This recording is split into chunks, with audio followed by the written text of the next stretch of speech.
झांसी के कोतवाली थाना क्षेत्र के बड़ा गांव गेट के बाहर स्थित खाटू श्याम फर्नीचर की दुकान पर बीती 25 जनवरी को एक दबंग व्यक्ति ग्राहक बनकर आया। उसने लगभग 42,000 रुपये का फर्नीचर बुक कराया और जिसके बाद जब दुकानदार उज्जवल गुप्ता उर्फ निक्की गुप्ता ने उससे रुपये मांगे तो वह फ़ोन पे करने की बात करने लगा। फिर वह चकमा देकर फर्नीचर को लेकर रफू चक्कर हो गया। उसके बाद वह सर्वर न आने का बहाना बनाने लगा, फिर तेज़ गति से अपनी कार लेकर फरार हो गया।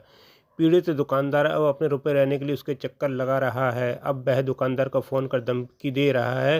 दुकानदार ने इसकी शिकायत थाने में की, लेकिन पुलिस उसके खिलाफ कोई उचित कार्रवाई नहीं कर रही, जिसके चलते दुकान संचालक उज्जवल गुप्ता और निक्की गुप्ता बेहद परेशान हैं।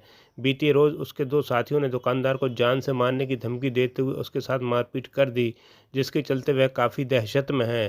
दुकानदार ने शुक्रवार को एसएसपी कार्यालय पहुंचकर उक्त दबंग व्यक्ति के खिलाफ कानूनी कार्रवाई किए जाने की मांग की। उज्जवल गुप्ता ने शुक्रवार शाम 6:30 बजे बताया कि उक्त दबंग पर कार्रवाई की जाए और उसके रुपए वापस दिलाए जाएं। क्या नाम है आपका? सर मेरा नाम उज्जवल गुप्ता है और निक्की गुप्ता। उज्जवल जी, क्या घटना हुई है आपकी जो आपने बताया? एक्चुअली मेरी शोरूम है बड़ा गांव गेट बाहर मुक्ति धाम के पास में, खाटू श्याम फर्नीचर के नाम से। मैं उसका ऑनर हूं। एक 25/1/2025 को अमित यादव हैं जो थोना निवासी हैं, वो मेरी दुकान पे अपनी बहन की शादी के लिए फर्नीचर लेने के लिए आए। उन्होंने फर्नीचर बुक किया और मैंने जब उनसे पेमेंट के लिए बोला, सर्वर नहीं आ रहे हैं, आप लोड कराइए, हम पेमेंट कर देते हैं। हमने सामान लोड करवा दिया। इनकी कार हमारे शोरूम के बाहर ही खड़ी थी, एक स्विफ्ट डिज़ायर। तो इनका सामान लोड हुआ। जब तक हमारे पास और कस्टमर आ गए तो थोड़ा सा हमारा शोरूम एक ऊपर मंजिल में भी है हमारा स्टॉक, तो वहाँ दिखाने के लिए चले गए ऊपर। तब तक ये अपनी गाड़ी में बैठे, वहीं से ड्राइवर को फ़ोन कर दिया अपने लोडिंग वाले को, तो वो सामान लेके निकल गया। हम लोड ऊपर से नीचे आए तो हमने इनसे बोला, भैया पेमेंट, बोले सर्वर नहीं है, हम आपको ATM से पैसा निकाल के दे देते हैं आगे। तो हम अपना शॉप बंद करके, टाइम हो गया था बंद करने का, इनके साथ गए। जब हम ATM के पास उस रास्ते पर गए तो ये रास्ता जाती है गुमनावाला पिछोर के लिए, हाईवे के लिए। तो हमारी गाड़ी आगे थी, इनकी पीछे थी। उन्होंने वहाँ से कट से यूटर्न लिया और सीधा हाईवे से भाग गए।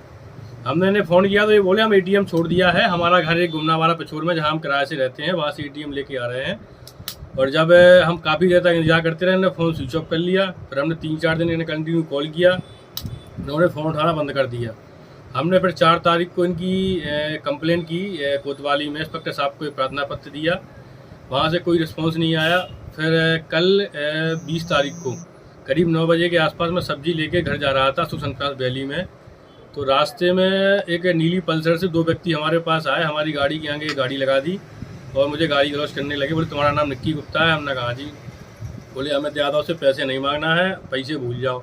हमने भाई, जब सामान के पैसे हैं, सामान के पैसे देने पड़ेंगे उनको। बोले, अब तुम अपने साथ सोच लेना क्या बुरा होगा। बोले, तुम ऐसे नहीं मानोगे। बोले तो उन्होंने हमारे साथ मारपीट कर दी, गाली गलौज कर दी और हमारी गाड़ी में पैर मारा। हमारी गाड़ी गिर गई और ये वहाँ से चले गए। कितने बजे की घटना है? ये घटना करीब 9 बजे के बाद की है, 9 सवा 9 बजे की बाद की घटना है।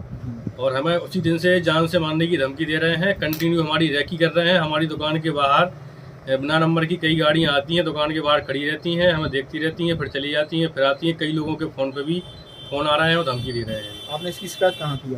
मैंने आज SSP ऑफिस गया था। मैं एक्चुअली थोड़ा सा लेट गया तो वहाँ पे मैडम नहीं मिली, लेकिन SSP ऑफिस में मैं कंप्लेन दे आया हूँ और RGRS पे भी